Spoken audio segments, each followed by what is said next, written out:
is the Mistress Carrie Situation Report for June 12th, 2024. Your daily music headlines, industry info, and everything rock. Myles Kennedy has announced his third studio solo album, The Art of Letting Go, getting released in a selection of colored vinyl variants. The follow-up to 2021's The Ides of March, The Art of Letting Go, is set for release on October 21st. He's also released the video for the first single, Say What You Will. It turns out Mike McCready from Pearl Jam broke his ribs during his now infamous fall at the Pearl Jam tour opener on May 4th. The opening of the Dark Matter tour in Vancouver had McCready accidentally fall off the stage playing the guitar solo to Pearl Jam's Porch. In a recent interview, touring guitarist Josh Klinghoffer revealed that McCready actually broke his ribs when he fell, saying, quote, "There's body language and energy. He is just exploding into that solo."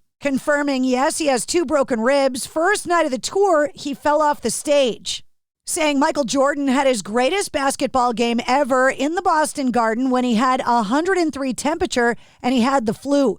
"There's something about being sick and playing that's good. I believe that," he said. Ollie Sykes from Bring Me the Horizon has opened up on the specifics of the departure of the band's keyboardist, Jordan Fish. Saying, quote, "I know that a lot of the time we were spoken about as a duo. When we started to break off was the fact that after survival horror, I started to think about that and address the way we were being. It was all a part of not stopping and that fear, if we stop, we're going to drop off. The band's not going to be big anymore. Someone's going to take over. Someone's going to be bigger and better than us," he said. "At some point, you've got to accept that this is how big your band is. You've also got to ask yourself, how much do you want to do to earn that extra popularity? Do you really want to go on TikTok and do all the dances? Do you want to be killing yourself in the studio every day when you don't even want to write music just out of that fear," he said. Patrick Carney of the Black Keys has shared a mysterious message on Twitter following the abrupt cancellation of the North American leg of their International Players Tour and an amicable parting with their management team. Taking to Twitter, he said, quote, "We got fucked. I'll let you all know how so it doesn't happen to you. Stay tuned," he said. June 11th, 2024 marked the 25th anniversary of the release of Juvenile's song, Back That Ass Up. To celebrate the occasion, he announced a massive North American tour, and the mayor of New Orleans declared yesterday, Back That Ass Up Day. The mayor saying, as for the city of New Orleans declaration, Mayor LaToya Cantrell issued a proclamation praising how it has, quote, "transcended its roots to become a cultural phenomenon, celebrated for its infectious beat and memorable lyrics that continue to resonate with generations." The mystery subject behind one of the most iconic album covers of the 80s has finally been revealed. The inspiration for Duran Duran's Rio by illustrator Patrick Nagel. Nagel historian and art broker Monica Moynihan explained that they spent countless hours figuring out the reference photo for the album cover, and it was pulled from a 1981 issue of Vogue Paris. The May 1982 album features an illustration of model Marcy Hunt.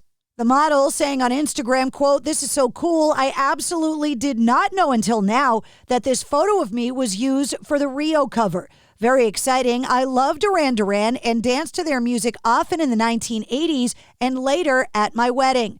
Thanks so much to the illustrator of the album cover, Patrick Nagel, who is no longer with us, and now Barry Hahn, his technical assistant, who confirmed that the cover and smile is inspired by my photo." Apple has just announced a plethora of new updates, including new AirPods features that could be troublesome for metalheads.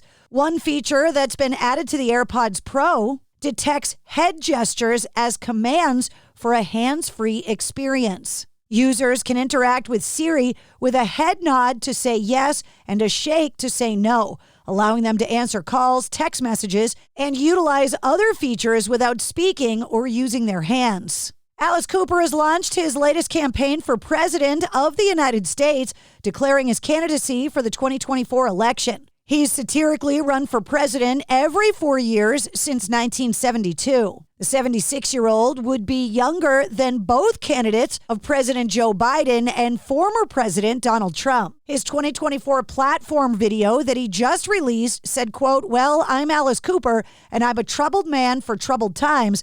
I have absolutely no idea what to do, so I should fit right in." Guitar virtuoso John Five and current guitarist for Motley Crue has released a video for his new song, A Hollywood Story, detailing his musical career from picking up his first guitar at age 7 to touring with artists like Marilyn Manson, Rob Zombie, Rob Halford, and most recently, Motley Crue. John Five is set to embark on a strung-out tour this fall. Tickets go on sale this Friday.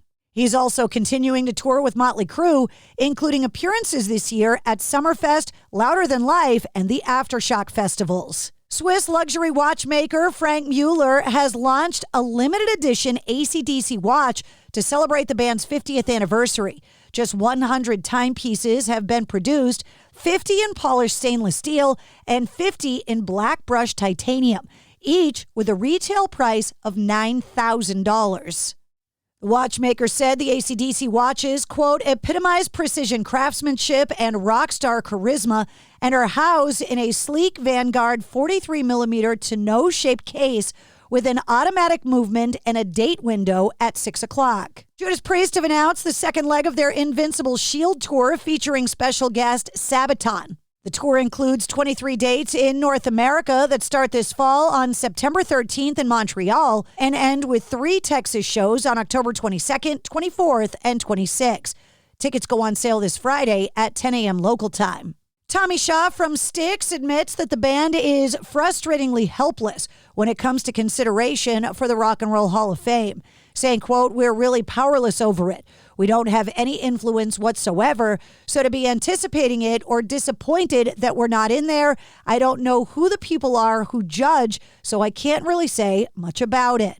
Gojira drummer Mario Duplantier is going to be back on The Late Show with Seth Meyers. The shows will run June 17th through the 20th. You can watch it on ABC at 12:35 a.m. Eastern Time. Seth Meyers also announced this week that starting next season, the show will no longer feature an in-studio live band. And the Word Alive guitarist Zach Hansen has issued a statement simply noting that he is stepping away from the band to handle some personal issues. Footage surfaced of an alleged domestic abuse by Hansen on Twitter, though that video has since been limited as to who can see it. The Word Alive addressed the situation on May 31st, saying they had actually fired Hansen over the situation, not that he had chosen to step away. Now Hansen has issued a statement saying that he was never abusive to anyone and that it was actually his ex-girlfriend that was abusive towards him. Hansen acknowledged his role in his volatile relationship, but said he'll be taking steps to stop alleged falsities about him spreading online. Saying, quote, "I know I have been slow to respond to the false and defamatory abuse allegations leveled against me by my ex-girlfriend and her friends, but I had to wait until I had all the documentation needed to prove I am innocent of these offensive allegations." And that's your sit rep. For more details on all of the stories, check the links in the show notes of this episode. And don't forget to like, follow, and subscribe to the Mistress Carrie Podcast. New full-length episodes come out every Wednesday. Episode 210, featuring Troy McClawhorn and Terry Leroy from Killington Pit, is available now.